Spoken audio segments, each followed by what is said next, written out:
What's up, everybody? It's Soren Baker here on Unique Access Entertainment. As always, please hit that subscribe button if you haven't already. It's right down there and it's free. That enables us to keep coming to y'all as often as possible with as many interviews as possible. So please hit that subscribe button.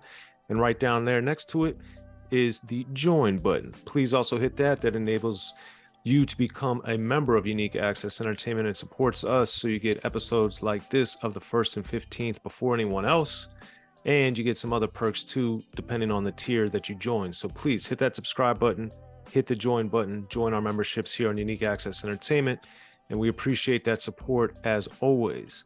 Now today for the 1st and 15th, I really was intrigued by this Nelly post that he did recently on the what ifs, talking about the D.O.C. and how that was the biggest what if in history. The biggest what if in hip hop has to be D.O.C. One album, that's all you got. Classic. One album.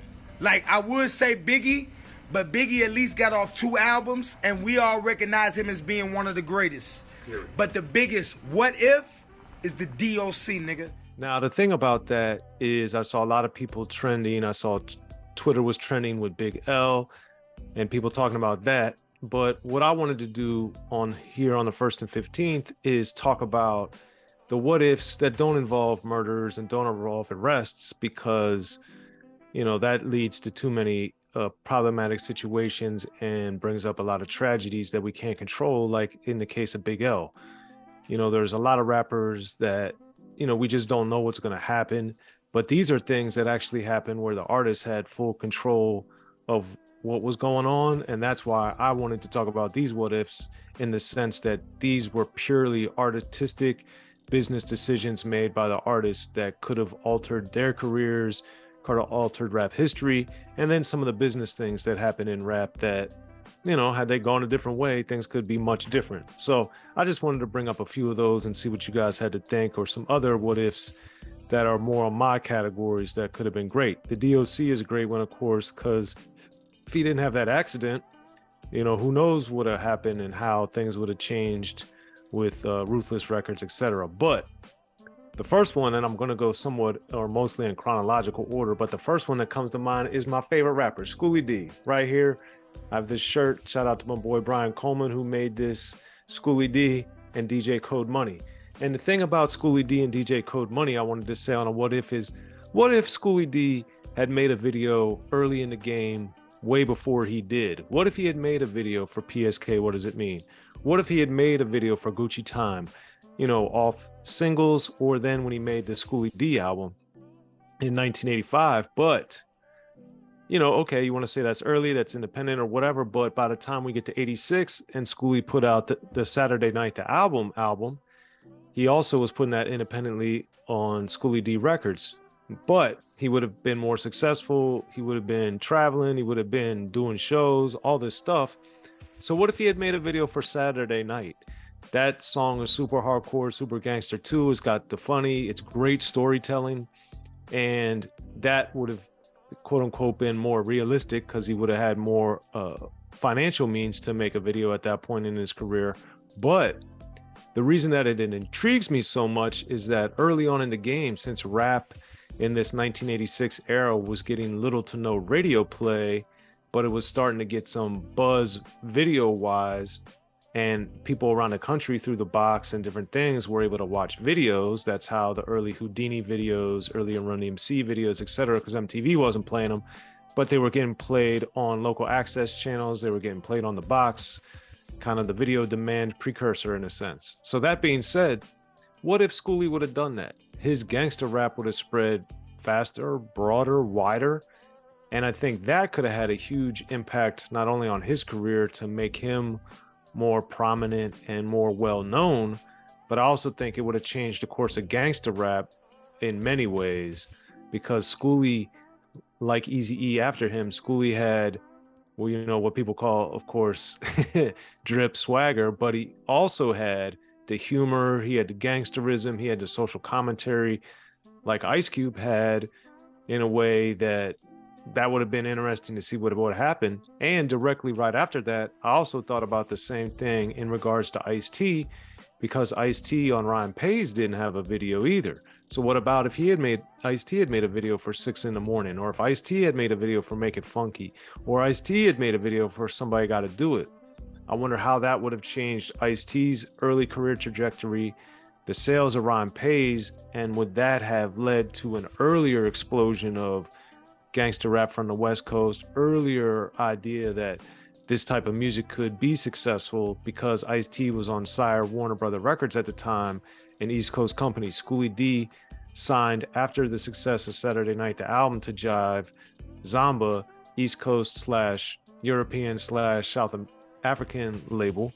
So it'd been very interesting to see how either one of those guys at either of those points in their career, before Ice-T had Colors, before Schooly D had No More Rock and Roll, these type of videos that they had very early in their career, but came out years after they had been putting down this hardcore gangster rap. So, I was just thinking about that, and it would have been very interesting.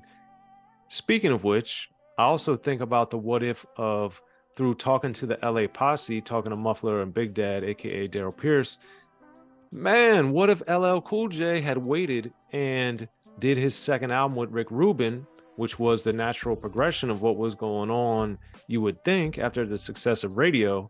Had he waited in 1986 or 87 to wait for Rick Rubin to finish doing what he was doing with Tougher Than Leather, like, man, would this be a whole different story? We wouldn't have the LA Posse as we know it. They wouldn't have done, because Bigger and Deffer, if that's even the title, what this second album would have been, that album would sound totally different. Would LL have used the same rhymes? Would LL have done I Need Love?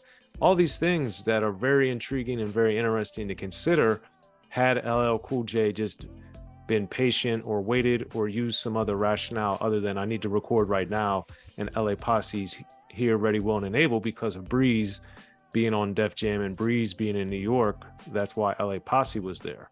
So right there, man, very, very interesting thing. And then we take it back to Ruthless Records, of course, because that's what started all this, with mentioning the D.O.C. and his car accident and him losing his voice. But even before that, what if Cube and Eazy-E had had a discussion and worked things out? So Cube would have stayed in NWA. That domino effect would have also likely led to Dre having a conversation with Eazy-E. So he would have stayed with Ruthless. So Ruthless already, to me, had, if not the best, one of the best rosters at the time, where you got Above the Law, you got Michelle A, you got the D.O.C, you got all of NWA and the solo artists. I mean, that's quite formidable. And then later you have Yomo Malky, later you have Bone Thugs and Harmony. And man, what would have been going on? Like, would all of what Dre did on Death Row have happened on Ruthless? Would Aftermath stuff have happened on Ruthless? Would Eazy-E had problems? Would Straight Outta Compton the movie have been made? And if it was made, I'm sure that obviously that story would have been dramatically different. So part of the reason why I was intrigued to do this video is because of these things that happen that could dramatically change the course of history. And not only do they happen, and most people don't think about them in the moment, but thousands of these things happen all the time. And the Ice Cube and Eazy-E thing, I remember thinking about that when I'd heard they had reconciled before Eazy had died. Man, NWA is going to come back, or whatever was going to happen between Eazy-E and Ice Cube in particular, that would have brought Dre back, and that would have been amazing to see in the mid 1990s or early to mid 1990s before Eazy-E passed in 95. So it's just so much to consider, so much to ponder. And similarly, what if Jay-Z had stayed on Priority Records instead of going to Def Jam? And this has so many wrinkle effects for so many reasons, because Reasonable Doubt, Jay-Z's debut album, of course, came out in 1996, but it was on Priority Records, and Jay-Z had control, which is why he was able to leave and why Rockefeller was able to go get the deal that they ended up getting at Def Jam. But if they had not gone to Def Jam, which I'll get to in a minute, but What if Priority had also gotten Jay-Z? Priority was about to get Master P. They got Jay-Z. They had Ice Cube. They had Mac 10. They had so many big things. They were doing soundtracks. They had all kinds of crazy stuff going on in the mid 1990s. Jay-Z, of course, followed Master P's lead and did I'm About It.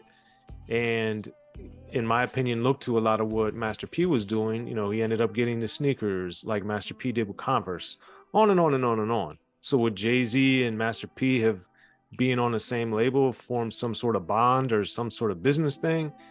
It's just very interesting to consider because Jay-Z only lasted the one album on Priority. And speaking of Jay-Z, then we got to look at Irv Gotti. What if Irv Gotti, because Jay-Z wasn't there, wasn't able to also bring DMX, wasn't also able to bring Ja Rule over to Def Jam? Def Jam was kind of languishing. They were being successful, of course, because they had Redman and Method Man and LL Cool J and Ludacris most prominently in the mid to late 1990s. But the label really exploded thanks to Jay-Z, DMX, and Ja Rule.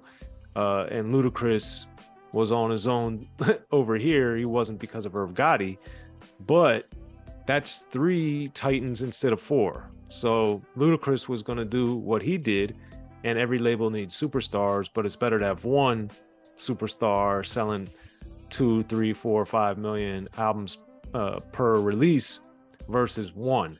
So Irv Gotti bringing directly and indirectly all 4 or 3 of the 4, the Jay-Z, the DMX, and Ja Rule to Def Jam, that by a lot of accounts, including a lot of people I've talked to over the years, saved Def Jam.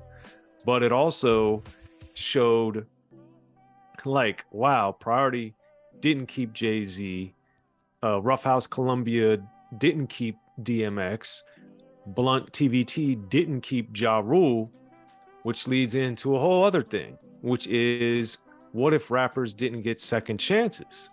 Like Jay-Z, you know, was out with the Jazz in the 80s and didn't put out his album till 96 and then didn't get the Def Jam till 97. That's a 8-year window right there that Jay-Z, you know, what if we never got that because no one gave Jay-Z a second chance after Reasonable Doubt because of him wanting to do business his way? Obviously that worked out for him and it worked out for Def Jam.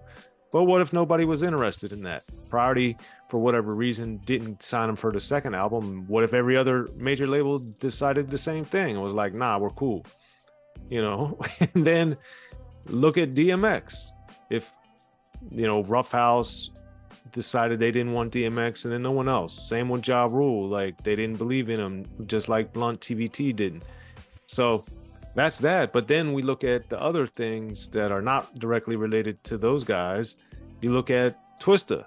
What if people were like, Tongue Twister, he could never come back? What if when Adrenaline Rush does come out years later, you know, oh, he's not the same Tongue Twister dude, even though it's the same person. They're like, oh, we don't want to hear him rapping hardcore stuff. We don't want to hear him rapping street stuff. What if that wasn't able to happen? What if Atlantic didn't give Twister that opportunity after his appearance on Pope Pimp? What if he had signed to Rap a Lot? How would his career have changed? These are all kinds of what ifs that are very feasible, very plausible, given what was happening in the music industry at the time. And I think that type of stuff is amazing. What if the Fugees didn't get a chance after Blunted on Reality because the album wasn't very well received? What if they didn't get a chance because the album itself didn't sell well? And at this point, Rough House Records in particular was trying to get its grounding with Columbia Records, its parent company, distributor, partner, etc. So they, you know, had success with Crisscross. They had success with Cypress Hill. So maybe Columbia would have said, you know, this Blunted on Reality, these Fugees, let's just leave that alone. We wouldn't have gotten what Wyclef ended up being. We wouldn't have got Lauryn Hill, what she ended up becoming. Like, that's crazy to think about. But it's because the artist got a second chance. They got a chance to grow and develop. They got this opportunity, kind of like the Black Eyed Peas, taking it all the way back to Ruthless with the D.O.C. and Eazy-E. They were signed as the At-Band Clan to Ruthless Records by Eazy-E. So what if Black Eyed Peas didn't get a second chance? And you could say, oh, I don't like Black Eyed Peas or whatever, but Will.I.Am is a phenomenal producer. will.i.am produced Nas and many other people that are great and did a lot of great work with him. And he's done stuff with John Legend, etc. So will.i.am, beyond the Black Eyed Peas, probably wouldn't have gotten that shot to do John Legend, to do Nas, to produce these other records that are even outside the Black Eyed Peas that are great, in my opinion. So it's like all these what ifs, they're endless. You know, you could do 300 hours on this stuff. It's just, there's so many things that are all, again, like I said, within the realm of possibility. Don't have to do with anybody dying, and don't have to do with anybody being arrested. And these are the type of things that I've thought about, you know, and I've written a little bit about them over the years, but because it's just an exercise in what ifs and they didn't happen, it doesn't really matter. But when you see somebody like Nelly talking about it with the D.O.C. and it gained some traction, and I was like, you know, this is kind of an interesting thing. Let me talk about it, because I think a lot of people are going to go to the same things and include a lot of death. And we don't sadly have control over that. But like I said, these things that I discussed, these are actual decisions people could have made that could have altered so much in rap history. And that's why I wanted to talk about it here on the 1st and 15th. So if you haven't already joined, so you can watch these videos earlier, because they go up on the general channel a little bit later, but please join Unique Access Entertainment so you can watch the 1st and 15th as soon as we drop it. Also, if you haven't, of course, please subscribe to Unique Access Entertainment. And if you have subscribed, please tell a friend, because that's how we keep growing and getting to the next level of the game. I'm Soren Baker. I really appreciate your support and you watching, and look forward to seeing you next time. Unique Access Entertainment.